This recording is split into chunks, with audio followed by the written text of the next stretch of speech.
Welcome to our series called EQ and You. I'm Jen Tricani. I'm joined today by my colleague and best of buddies, Steve Friedline.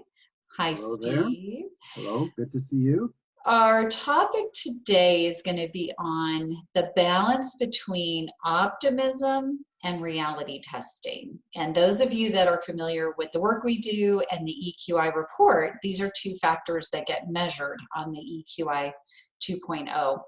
And we talk about them a lot because they need to somewhat be in balance with each other. And I guess we can define quickly what each of them are. Optimism, of course, is kind of a positive belief system that the future will be better than the past, and looking at sort of the brighter side of life and not allowing a negative experience to permanently damage your sense of hope.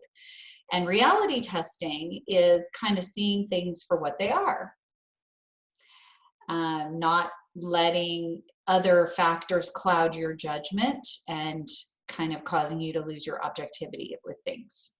Right. So the distinction there between subjective and objective versions of reality. Mm-hmm. So the danger might be then of getting too much information from one source, Mm-hmm. whether it's a person or the kind of reading that I might be doing to gain research.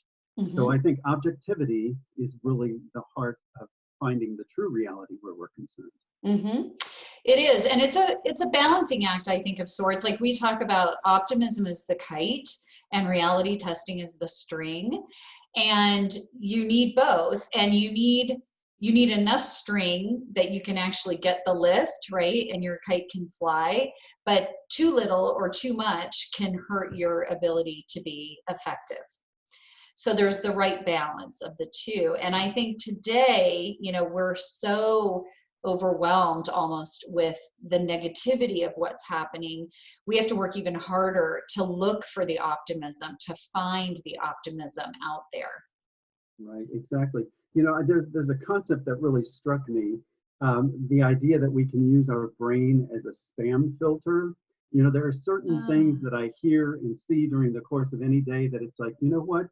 I need to look at that as junk mail and just not harbor on it and allow my brain to focus on things that are really impacting my objectivity where reality is concerned. Yeah, that's a really good point. I think reality testing at its highest form can be very black and white, very it is or it isn't. And it's okay to let some of that optimism seep in there. I see a lot online, someone's trying to post a positive message and then I'll hear a bunch of replies like, yeah, but. And it seems like we're almost afraid to see the positive in things right now because I think we're worried that we'll be wrong and then we'll be disappointed. So I'd rather not be disappointed and just live down here in the dark for a while. Right. I also like the concept of counterfact.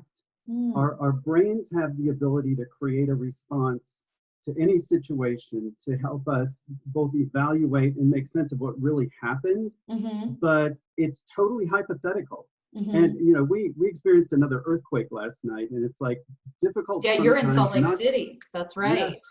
Yes. Supposedly we were done, but another aftershock, 4.2, that clouded my reality temporarily, like an hour before I was getting ready to go to bed. And being objective enough to say, okay, I watched, it's an aftershock, they told us to expect this. And it's like I said, not to be overwhelmed by any one thing that's going on in our lives is a really difficult thing. Yeah, you almost have to have the self-talk to remind yourself of the other side of it. So whichever way your mind is going, give yourself the counterpoint, give yourself the opposite there. And that way you can kind of walk the neutral ground. Right.